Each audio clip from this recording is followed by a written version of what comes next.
Assalamualaikum teman-teman. Kami dari kelompok 7 yang beranggotakan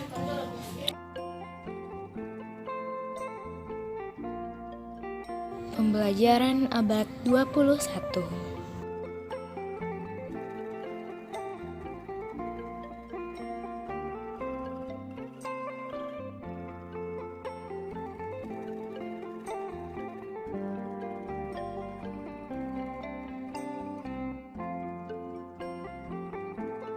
Konsep pembelajaran abad 21. Abad 21 dicirikan dengan berkembangnya interaksi secara digital. Pembelajaran abad 21 merupakan implikasi dari perkembangan masyarakat dari masa ke masa, di mana dari masyarakat yang primitif ke masyarakat yang agraris, kemudian ke masyarakat industri, dan sekarang ke arah masyarakat yang informatif, yang mana masyarakat telah berubah dari masyarakat offline menjadi masyarakat online. Pembelajaran abad 21 mengharuskan pendidik untuk memulai satu langkah perubahan, yaitu merubah pola pembelajaran tradisional yang berpusat pada pendidik menjadi pola pembelajaran yang berpusat pada peserta didik, di mana pendidik berperan sebagai fasilitator dan pendorong.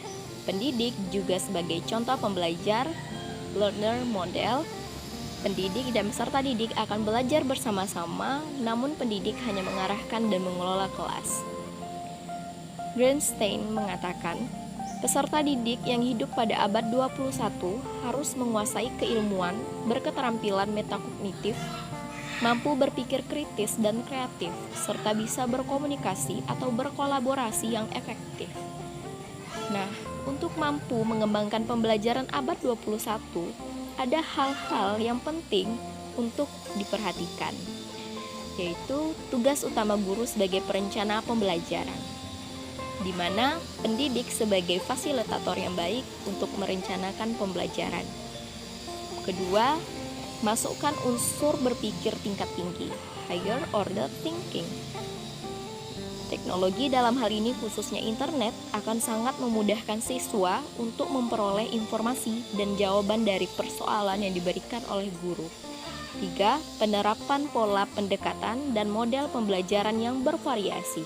Beberapa pendekatan pembelajaran seperti pembelajaran berbasis proyek, pembelajaran berbasis keingintahuan, pembelajaran silang maupun model kelas terbaik, di mana digunakan untuk memperkaya pengalaman belajar siswa, di mana siswa harus mengerti hubungan antara ilmu yang dia pelajari dengan kehidupan nyata, juga mampu menerapkan ilmunya untuk mencari solusi permasalahan di kehidupan nyata. 4. Integrasi teknologi, di mana guru dan siswa harus mampu memanfaatkan teknologi dalam proses pembelajaran. Model pembelajaran abad 21. Untuk mencapai kondisi belajar yang ideal, kualitas pengajaran harus selalu terkait dengan penggunaan model pembelajaran secara optimal. Berarti, untuk mencapai kualitas pengajaran yang tinggi, setiap mata pelajaran harus diorganisasikan dengan model pengorganisasian yang tepat, dan selanjutnya disampaikan kepada siswa dengan model yang tepat pula. Dalam model pembelajaran pada abad 21 ini ada 4C, literasi, dan juga sains. 4C. Pembelajaran sudah dituntut untuk menerapkan kemampuan 4C, critical thinking, communication, collaboration, and creativity, guna menghadapi tantangan pada abad 21. Menurut Anies Baswedan, 4C itu ialah critical thinking, berpikir kritis, yaitu kemampuan peserta didik dalam berpikir kritis berupa bernalar, mengungkapkan, menganalisis, dan menyelesaikan masalah. Critical thinking juga digunakan untuk menangkal dan memfilter paham radikal yang dianggap tidak masuk akal. Kemampuan berpikir kritis biasanya diawali dengan kemampuan seseorang mengkritisi berbagai fenomena yang terjadi di sekitarnya, kemudian menilai dari sudut pandangnya, kemudian ia memposisikan dirinya dari situasi yang tepat atau tidak tepat menjadi situasi yang berpihak kepadanya. Communication, komunikasi, yaitu bentuk nyata keberhasilan pendidikan dengan adanya komunikasi yang baik dari para pelaku pendidikan demi peningkatan kualitas pendidikan. Collaboration, kolaborasi, yaitu mampu bekerja sama, saling bersinergi dengan berbagai pihak dan bertanggung jawab dengan diri sendiri, masyarakat, dan lingkungan. Dengan demikian, akan senantiasa berguna bagi lingkungan. Creativity, kreativitas, yaitu kemampuan untuk menghasilkan sesuatu yang baru. Kreativitas peserta didik perlu diasah setiap hari agar menghasilkan terobosan atau inovasi baru bagi dunia pendidikan. Kreativitas itu sebagai bekal seorang peserta didik yang memiliki daya saing dan memberikan sejumlah peluang baginya untuk dapat memenuhi segala kebutuhan hidupnya. Literasi. Dalam Permendikbud nomor 23 tahun 2015 menyadari pentingnya penumbuhan karakter peserta didik melalui kebijakan membaca selama 15 menit sebelum pelajaran dimulai, guna membangun karakter anak bangsa yang multilateral. Literasi merupakan proses kompleks yang melibatkan proses pembangunan pengetahuan sebelumnya, budaya, dan pengalaman untuk mengembangkan pengetahuan baru dan pemahaman yang lebih mendalam. Kini istilah literasi telah berkembang menjadi multiliterasi. Multiliterasi merupakan kemampuan membaca, menulis puisi, membagi, melukis, menari, menulis novel, ataupun kemampuan berkontak dengan berbagai media yang memerlukan literasi. Pembelajaran multiliterasi pada hakikatnya adalah pengembangan dan penggunaan konsep kompetensi 4C. Sains. Sains adalah bagian dari pendidikan sebagai wahana bagi peserta didik untuk menguasai secara konseptual dan mempraktekkannya dalam kehidupan sehari-hari. Memasuki abad 21 ini, penguasaan sains dan teknologi adalah kunci keberhasilan generasi bangsa dalam menghadapi persaingan global ini. Rustaman berpendapat, sains berperan dalam membangun karakter masyarakat dan bangsa dikarenakan kemajuan pengetahuan yang amat pesat, keampuhan proses yang dapat ditransfer pada bidang lain, dan terkandung muatan nilai dan sikap di dalamnya. Adapun literasi sains adalah bagaimana pemahaman tentang sains menjadikan solusi dalam pengambilan setiap keputusan yang dihadapi. Pendekatan pembelajaran abad 21. Pendekatan saintifik.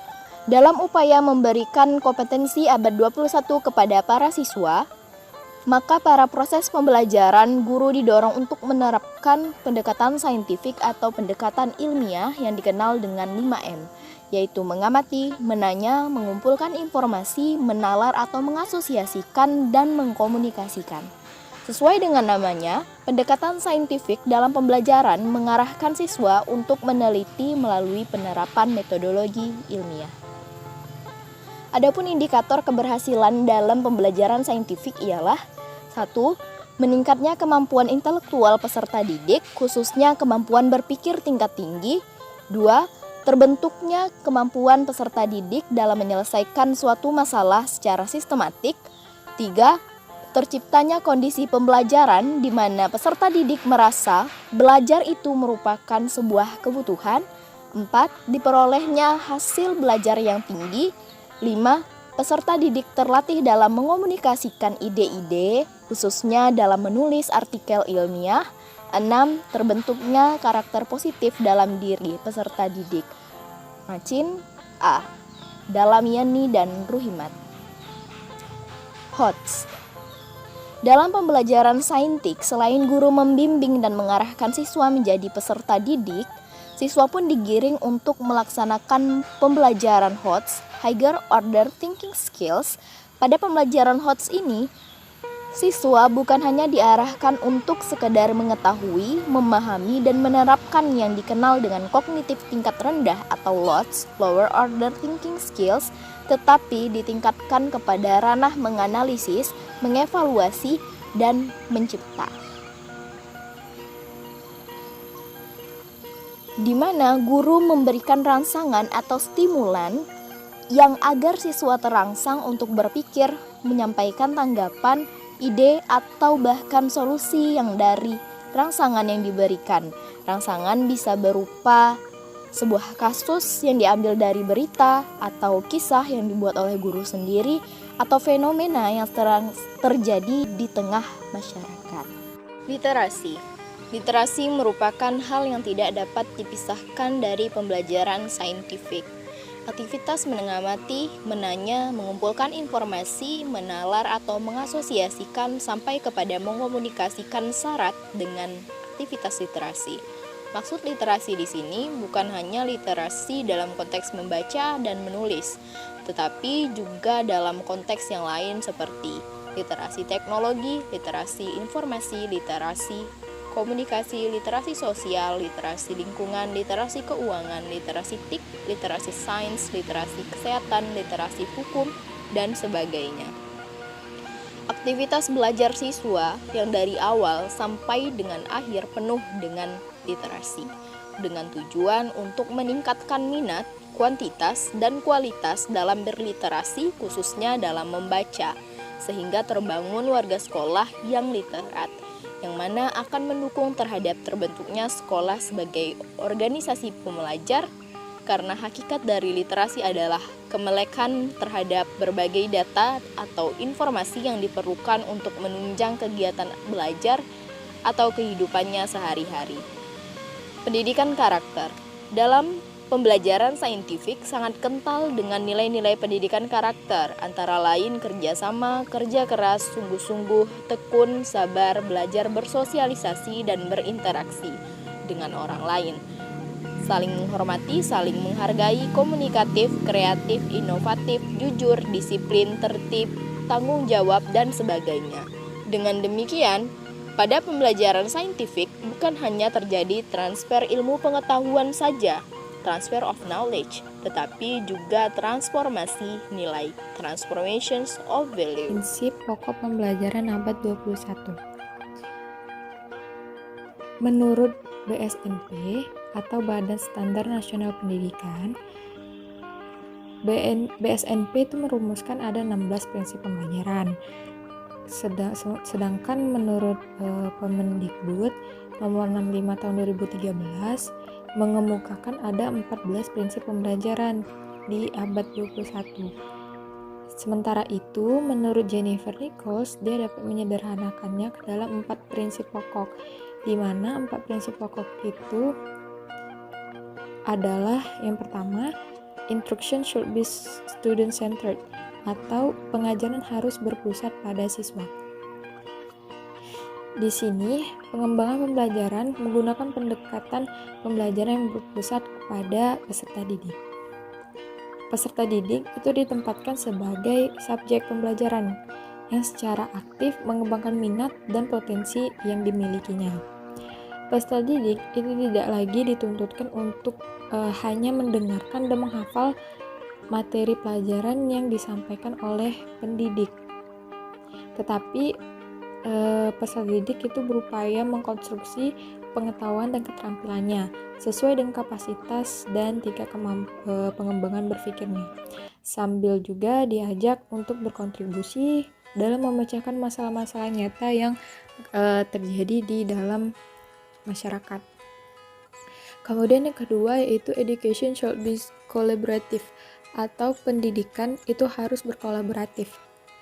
Di sini peserta didik itu diajarkan untuk dapat berkolaborasi dengan orang lain, yaitu dengan orang-orang yang berbeda dalam latar belakang, latar budaya, dan nilai-nilai yang dianutnya.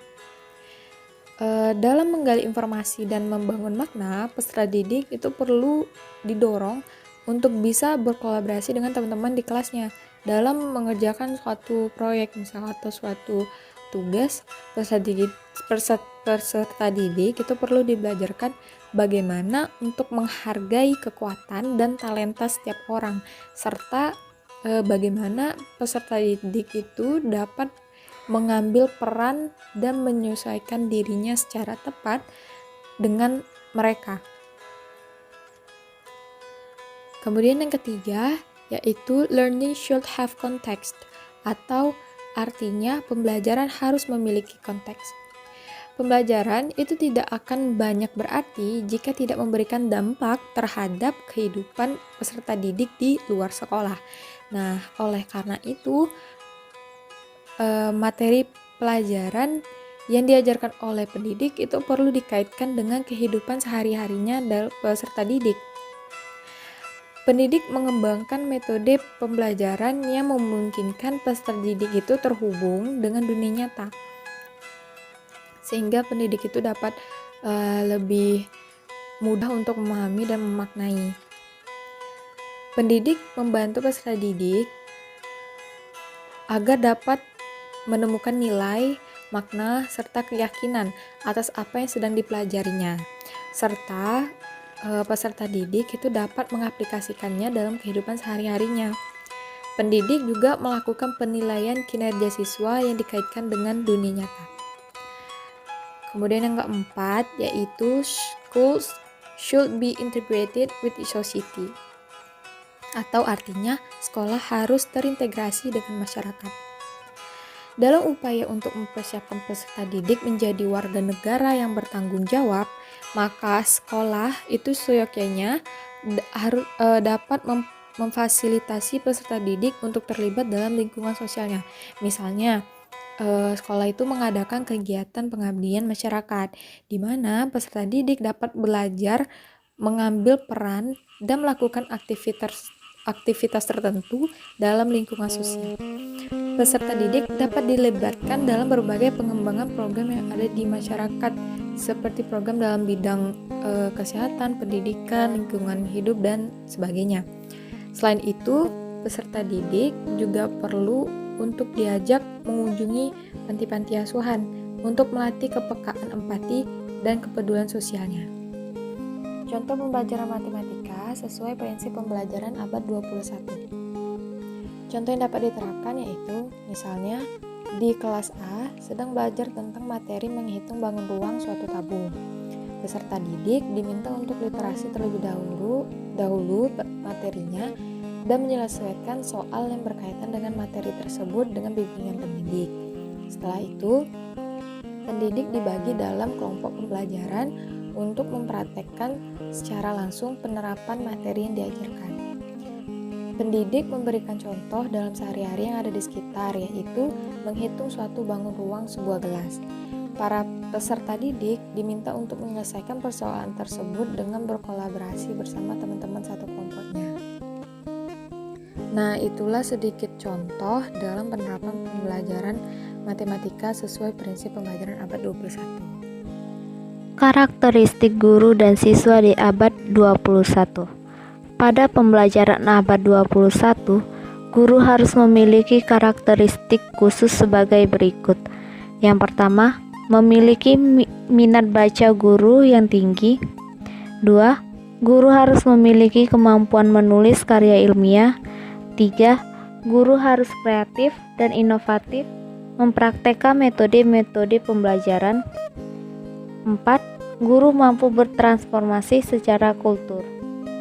Pada pembelajaran abad 21, siswa harus memiliki karakteristik khusus sebagai berikut.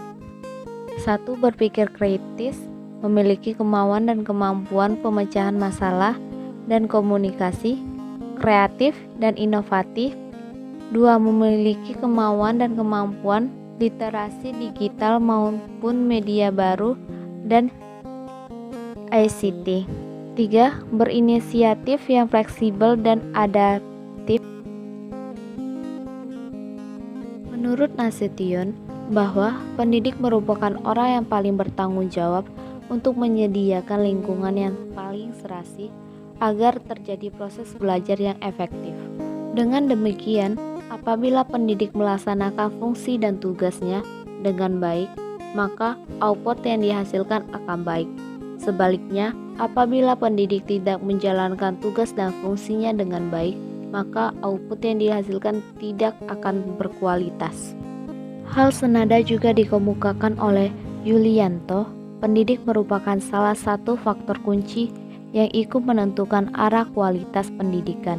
Peran pendidik tidak bisa dihilangkan begitu saja. Apalagi pendidik bukan semata-mata hanya mengajar, tetapi dia juga mendidik.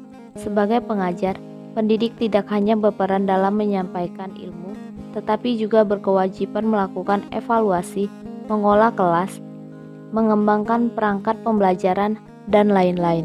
Abad 21, belajar dengan berkolaborasi, belajar dengan basis masalah, kemampuan high order thinking, belajar memajukan pertanyaan.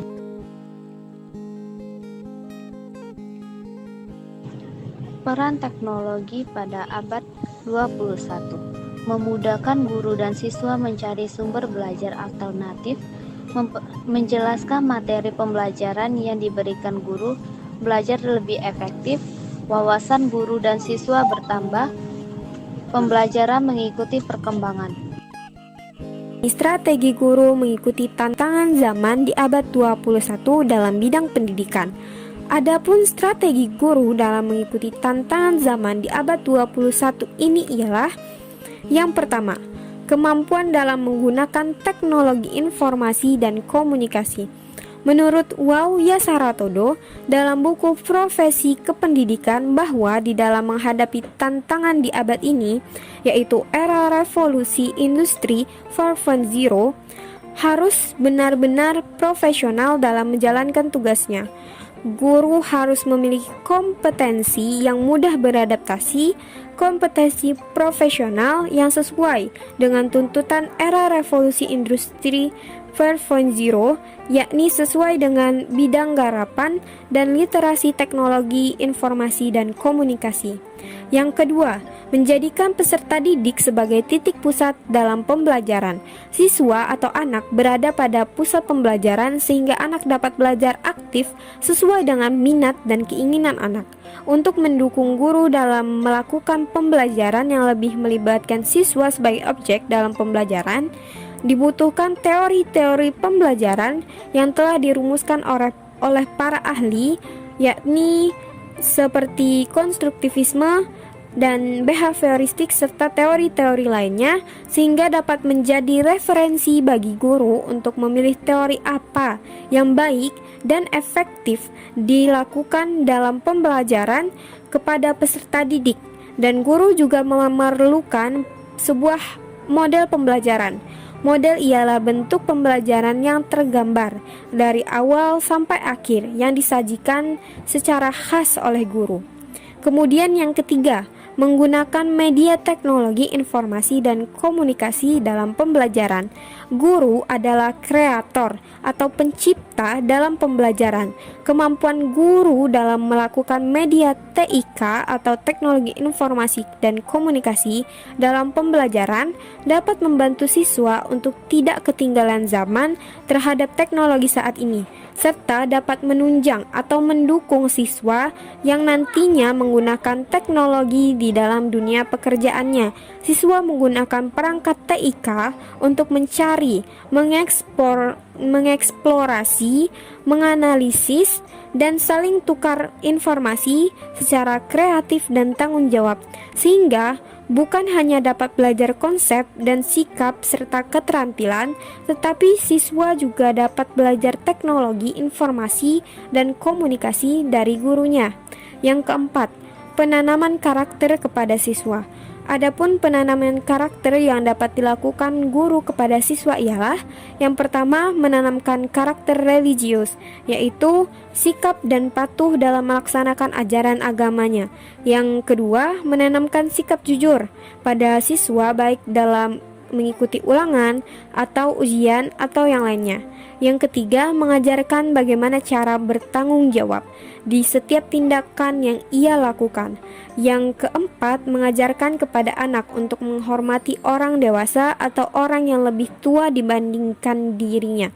Yang kelima, peduli terhadap teman atau teman sebaya tanpa memandang suku, agama, ras, gender, dan lainnya, dan cinta tanah air Indonesia. Kemampuan yang harus dimiliki guru dan siswa pada pembelajaran abad 21. Yang pertama, kemampuan yang harus dimiliki guru. Menurut Jojonegoro, pada tahun 1996, pendidik yang bermutu paling tidak memiliki 4 kriteria utama, yaitu yang pertama, kemampuan profesional, upaya profesional, waktu yang dicurahkan untuk kegiatan profesional dan kesesuaian antara keahlian dan pekerjaannya. Kemampuan profesional meliputi kemampuan inteligasi, sikap, dan prestasi kerja. Yang kedua, upaya profesional adalah upaya seorang pendidik untuk mentransformasikan kemampuan profesional yang dimilikinya ke dalam tindakan mendidik dan mengajar serta nyata. Yang ketiga, mampu memanajemen waktu. Waktu yang dicurahkan untuk kegiatan profesional menunjukkan intensitas waktu dari seseorang pendidik yang dikonsentrasikan untuk tugas-tugas profesinya. Yang keempat, dapat mengajarkan siswa secara tuntas, benar, dan berhasil. Untuk itu, pendidik harus menguasai keahliannya, baik dalam disiplin ilmu pengetahuan maupun metodologi belajarnya. Yang kedua, kemampuan yang harus dimiliki siswa. Konsep diri yang positif diantaranya ditandai oleh beberapa hal, yaitu yang pertama, pengetahuan yang luas tentang dirinya sendiri. Yang kedua, memahami kelebihan dan kelemahan diri. Yang ketiga, memiliki keinginan yang kuat dan untuk berubah. Yang keempat, mampu menghargai orang dan mampu menerima orang lain apa adanya.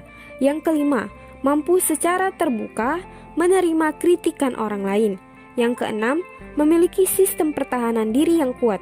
Yang ketujuh, memiliki kontrol internal diri sendiri. Kemudian, pada pembelajaran abad 21, siswa harus memiliki karakteristik khusus, yaitu yang pertama, berpikir kritis, memiliki kemampuan dan kemauan, pemecahan masalah dan komunikasi, kreatif, kolaboratif, dan inovatif. Yang kedua, memiliki kemampuan dan kemauan dalam literasi digital, media baru, dan ICT. Yang ketiga, berinisiatif yang fleksibel dan adaptif. Kesimpulan, perubahan masyarakat ke arah digitalisasi akan memaksa pembelajaran di sekolah-sekolah di Indonesia mengikuti perkembangan teknologi tersebut. Pada abad 21, guru dan siswa dituntut melek teknologi digital. Guru bukan satu-satunya sumber belajar. Siswa dapat diarahkan untuk menelusuri sumber belajar lainnya melalui internet dan media pembelajaran lainnya. Model pembelajaran akan bergeser secara signifikan ke arah penerapan teknologi digital. Pendidik berperan sangat penting karena sebaik apapun kurikulum dan sistem pendidikan yang ada, tanpa didukung mutu pendidikan yang memenuhi syarat, maka semuanya akan sia-sia. Pendidik dan tenaga kependidikan perlu memiliki kualifikasi yang dipersyaratkan, kompetensi yang terstandar, serta mampu mendukung dan menyelenggarakan pendidikan secara profesional. Pola pembelajaran yang tradisional biasa dipahami sebagai pola pembelajaran di mana guru banyak mendengar, mencatat, dan menghafal. Sekarang akan menuju pola yang berpusat pada peserta didik. Sekian dan terima kasih. Jika terdapat kesalahan dalam pembahasan kami mohon maaf. Undur diri. Wassalamualaikum warahmatullahi